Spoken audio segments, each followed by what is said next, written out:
محمد رسول الله. حي على الصلاة حي على الفلاح. قد قامت الصلاة قد قامت الصلاة. الله أكبر الله أكبر لا إله إلا الله.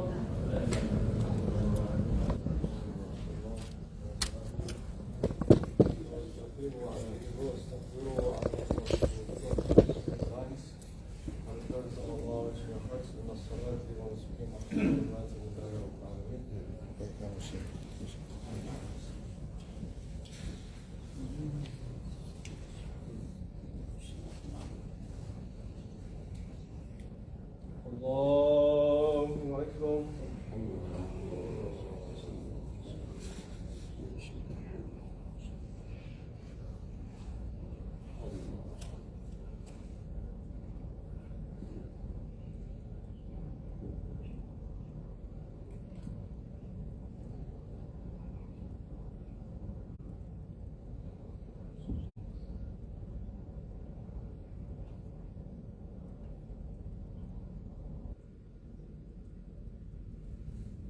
بسم الله الرحمن الرحيم. الحمد لله رب العالمين الرحمن الرحيم مالك يوم الدين إياك نعبد وإياك نستعين اهدنا الصراط المستقيم صراط الذين أنعمت عليهم غير المغضوب عليهم ولا الضالين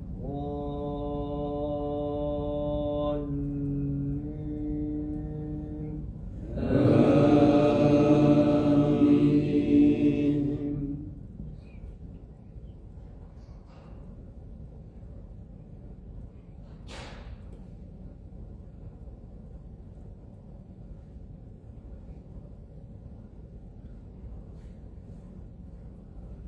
وإذا قيل لهم اتبعوا ما أنزل الله قالوا بل نتبع ما ألفينا عليه آباءنا أولو كان آباؤهم لا يعقلون شيئا ولا يهتدون ومثل الذين كفروا كمثل الذي ينعق بما لا يسمع إلا دعاء ونداء صم بكم عمي فهم لا يعقلون يا أيها الذين آمنوا كلوا من طيبات ما رزقناكم واشكروا لله إن كنتم إياه تعبدون إنما حرم عليكم الميتة والدم ولحم الخنزير وما أهل به لغير الله فمن اضطر غير باغ ولا عاد فلا إثم عليه إن الله غفور رحيم. الله أكبر.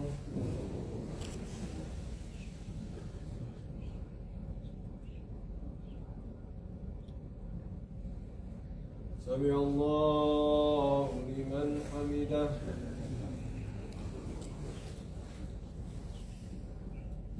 الله أكبر.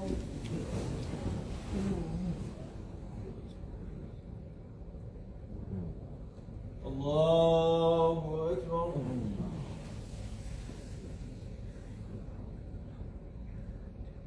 الله أكبر.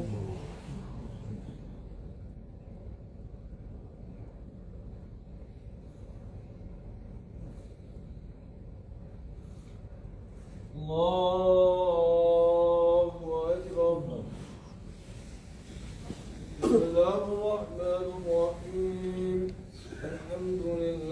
رب العالمين الرحمن الرحيم مالك يوم الدين إياك نعبد وإياك نستعين اهدنا الصراط المستقيم صراط الذين أنعمت عليهم غير المغضوب عليهم ولا الضالين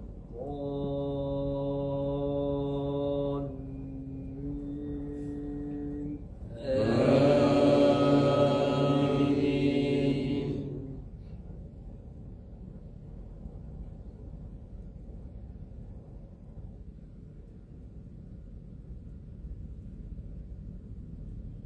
إن الذين يكتمون ما أنزل الله من الكتاب ويشترون به ثمنا قليلا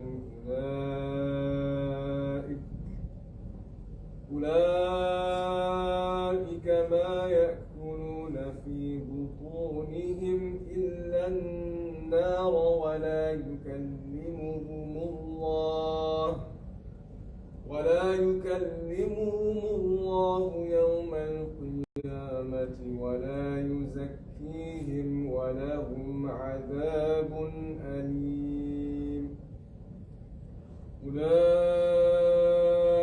الذين اشتروا الضلالة بالهدى والعذاب بالمغفرة فما أصبرهم على النار ذلك بأن الله نزل الكتاب بالحق وإن الذين اختلفوا في الكتاب لفي شقاق بعيد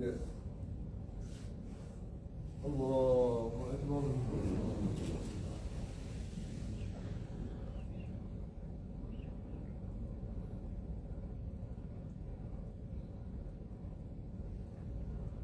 سمع الله لمن حمده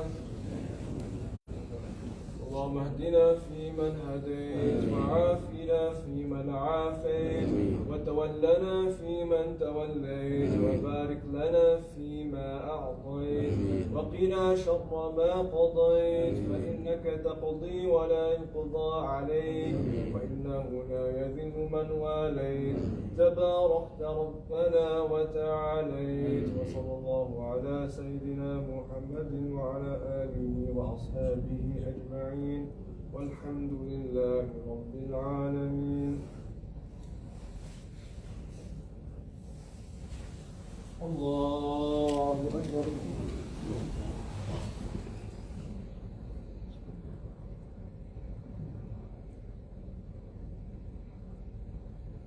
الله أكبر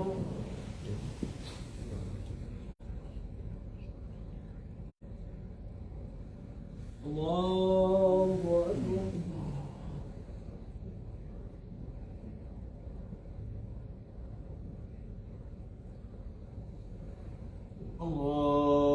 الله أكبر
السلام عليكم ورحمة الله. السلام عليكم ورحمة الله.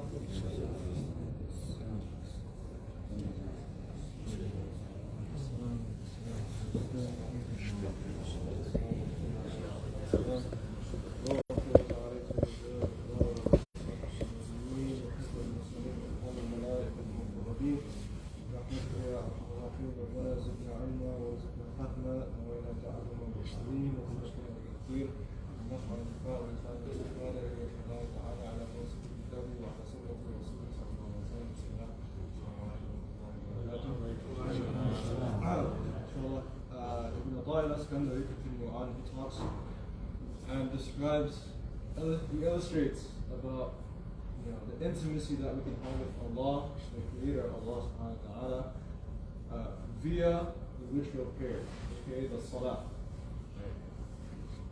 So he talks about how salah is for us.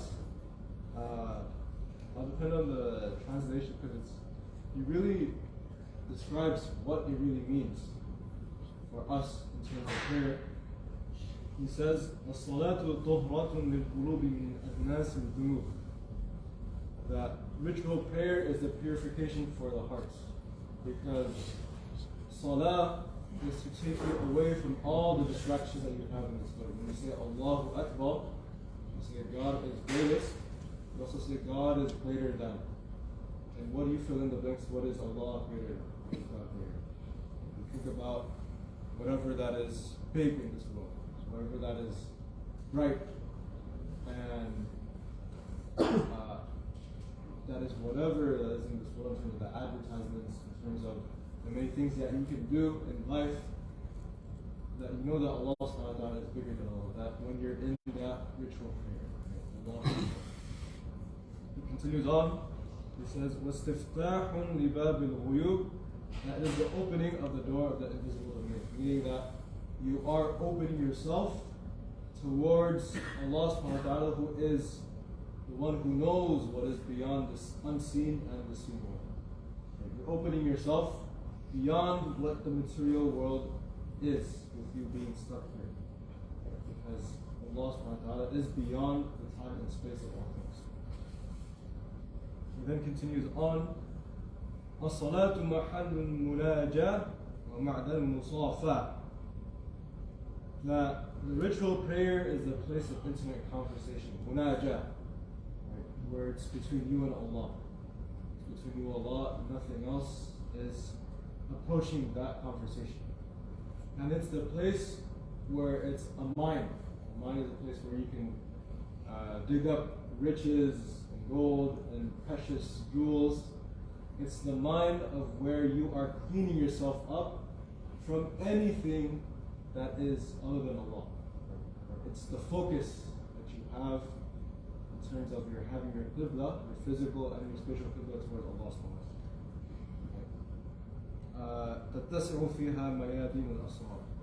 And in that mind, in that space that you have in prayer that we've just done, alhamdulillah, it's where the regions of the innermost are being expanded. That we pray, but we physically don't see Allah. Right? But we know that Allah sees us. That's the region that we are in terms of being in this world. That this material world is not the end for us. For some, they say death is the end. But for us, death is just the beginning. The beginning towards meeting Allah subhanahu wa ta'ala. Like meeting the loved. That's for the believer. Right? Continues on. It says, وَتُشْرِقُ فِيهَا شَوَارِقُ الْأَنْوَارِ. And from within the prayer, emanates light. Emanates light from where it allows you to see the innermost of Allah subhanahu wa ta'ala within the world, that this prayer is to be a connection with you and Allah subhanahu wa ta'ala, despite the material world that we're living in right now. He continues on as well. علم وجود ضعف منك فقلل أعدادها. He knows that within our existence we have a weakness that we might get lazy sometimes. We might not be able to handle what Allah has in store for us. So He decreased the amount of prayers. We know the story of Musa alayhi salam and the Prophet sallallahu alayhi wasallam in terms of the going back and forth between the Prophet and Allah subhanahu wa ta'ala, from bringing the number of the prayers from 50 to 5. One of the reasons is that Allah subhanahu wa ta'ala, behind the wisdom or the hikmah, the hikam right here, is to truly realize that Allah subhanahu wa ta'ala knows what we can handle, knows what's best for us. We think about doing 50 prayers as an obligation. It's really hard for work. It's really hard to live. So 5 took the place of the 50 in terms of really realizing that this is the capability of the human being, despite the scenario happening. So Allah put that for us, right? He decreased the number, but with the decrease of the number, فَعَلِمَ احْتِيَاجَكَ إِلَى فَضْلِهِ, that He knows, Allah subhanahu wa ta'ala knows the need of us towards Allah, because we are truly in need of Allah in every single situation. The disposition, the main status of a believer or of any existing being here is that it's always in need of the one who put that in existence. We're in need of Allah, in total need of Allah. And to remind us of that, He فَكَثَّرَ أَمْدَادَهَا, that He multiplied the results of, for example, from the 5, it turns into the reward of the 50. And so from within the salah itself is a means towards connecting with Allah subhanahu wa ta'ala. And we think about it in terms of, out of any other ritual, in terms of being a believer, being connected with Allah subhanahu wa ta'ala, that is one of the truly connecting moments that we have with Allah in terms of how we are dealing with the material world towards the world that Allah has in terms of the alim of the ghaib wa shahada. To truly think that when we're in prayer, that for the non-believer, it's very nonsensical. We do this 5 times a day. We do it if on the offset of it, it's as though there's no benefit at all. On the offset. But what we truly see is that we are going beyond this world, the material. Because this is for the connection with the spiritual world, with Allah subhanahu wa ta'ala. So we ask Allah subhanahu wa ta'ala that with every connection that we have with Allah subhanahu wa ta'ala, including the prayers, that we're truly connected with Allah beyond the material world. We ask Allah subhanahu wa ta'ala to not be stuck within the physical world, to not be stuck with the material world, but to be connected with Allah via the prayer, and how we have that connection with the prayers. We are connected with Allah beyond prayers, with our families, with our communities. We ask Allah to have this message of connection for us towards beyond death, which is meaning to be connected with the lover, connected with Allah subhanahu wa ta'ala, not just here in this world, but beyond in the hereafter. حسنة وفي الآخرة حسنة وقنا عذاب النار. صلى الله على سيدنا محمد وعلى آله وصحبه أجمعين. We'll continue on, inshallah, with Ustad Majmoon.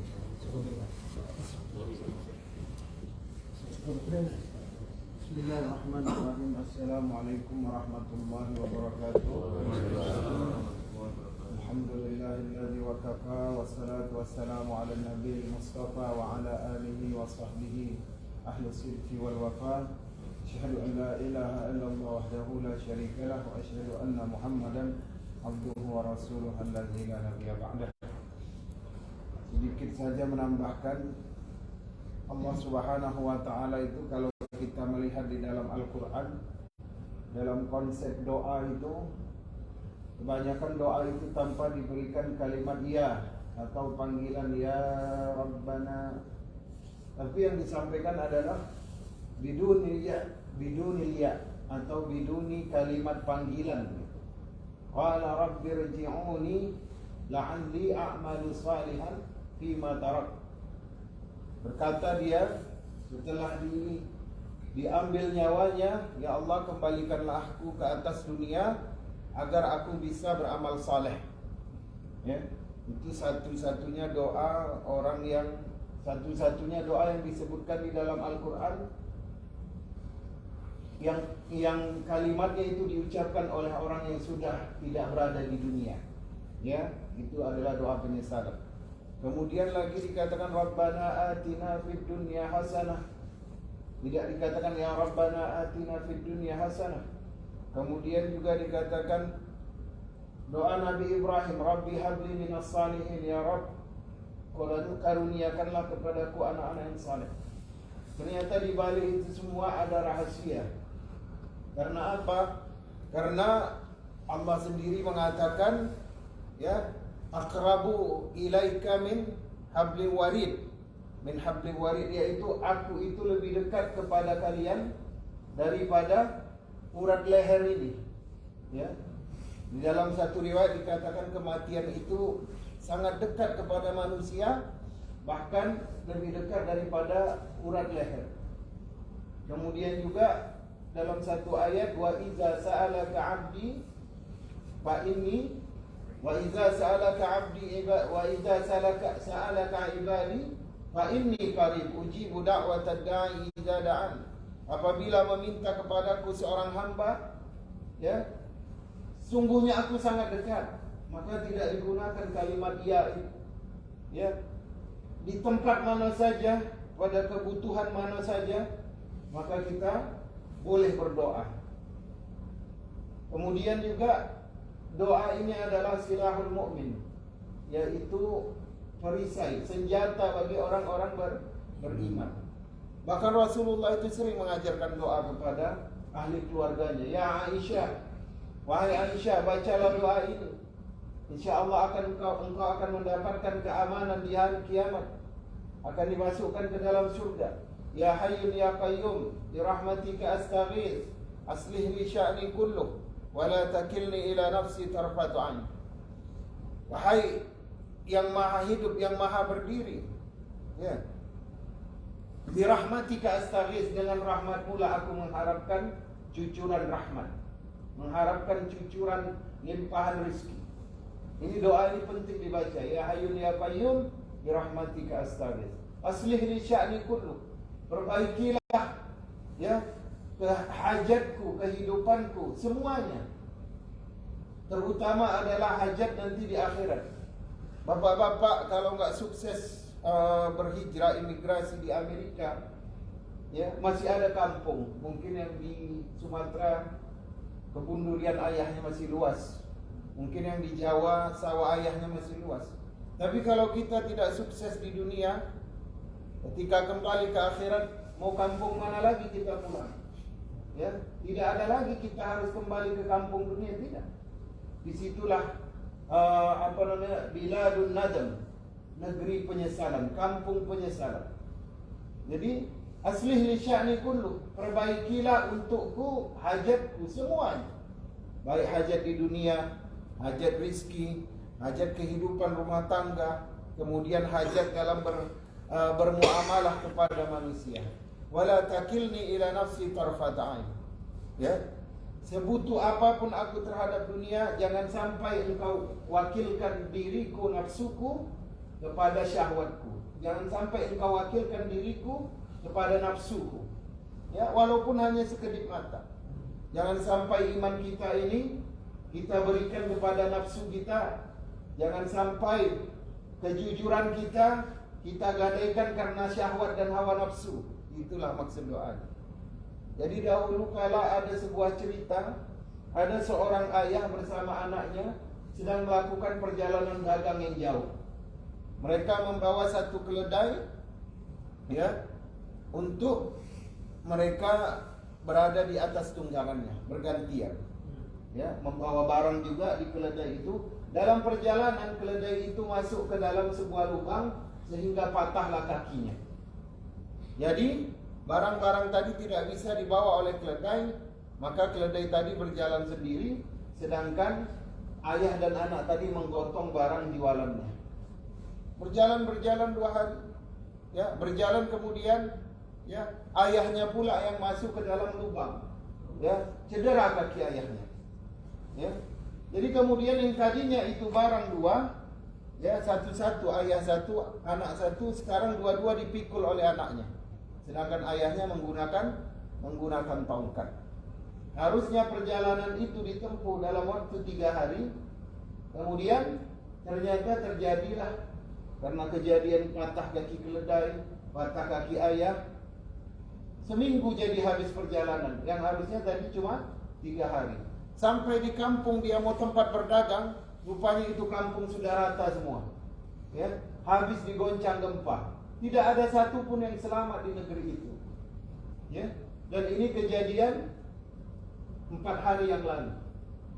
Kalaulah mereka Allah tidak patahkan itu kaki keledai, atau tidak Allah cederakan atau berikan ujian kepada ayahnya dengan kepatahan kaki, mungkin mereka sudah ada ketika waktu gempa itu terjadi. Ini ayahnya beriman. Setiap kejadian musibah, apa kata ayahnya? Wahai anakku, ya, di belakang semua ketentuan Allah, maka di situ ada kehendak yang baik dari Allah Subhanahu wa taala. Anak enggak beriman. Itu kan hanya bualan ayah saja. Karena ayah masih menganggap dunia ini ada Tuhan, ada yang mengatur. Kata kaki lagi ayahnya, wahai anakku, setiap kesusahan yang kau dapatkan, kalau kau kembalikan kepada Allah, maka nanti akan ada kebaikan di belakang. Barulah di situ ketika anak melihat negeri yang mereka tuju sudah hancur lebur, kemudian dia beriman kepada Allah Subhanahu wa taala. Inilah dahsyatnya doa. Begitu juga ayah. Dia tidak berhenti mendoakan anaknya. 7 tahun, 14 tahun. Dia bangunkan subuh, bangunkan. Karena Allah enggak akan bertanya, ya. Allah enggak akan bertanya, adakah anak kamu salat subuh di masjid? Enggak. Tapi yang Allah tanya, apa yang kau lakukan untuk anakmu sampai salat subuh ke masjid? Ya Allah, selama hidupku dari umur 37 sampai 67. Nauzubillah, ya. Mungkin kita enggak lama-lama lah ngajar. Itu setiap hari aku ajak dia salat subuh ke masjid. Dan ingat yang dihitung oleh malaikat nanti di yaumil mizan, penimbangan itu bukan keberhasilan, tapi yang dicatat sebagai amal itu proses. Ya, yang dicatat sebagai amal adalah ikhtiar kita. Hasil itu murni ketentuan Allah Subhanahu wa taala. Lembut keras hatinya itu murni ketentuan Allah Subhanahu wa taala. Kita contohkan kepada bapak tadi. Dia dakwah. Dia sampaikan kepada anaknya, kalau patah kaki keledai, ya, berhusnuzanlah kepada Allah, pasti akan datang yang baik. Ya. Ana inda dhanni abdi bih. Aku di sisi prasangka hambaku. Kalau hambaku berprasangka baik, maka yang akan datang kebaikan. Jadi tetaplah berprasangka baik kepada Allah. Yang pertama, jangan tinggalkan doa. Yang kedua, jangan tinggalkan proses. InsyaAllah akan banyak kebaikan di belakangnya. Barakallahu li wa lakum. Wassalamualaikum warahmatullahi wabarakatuh.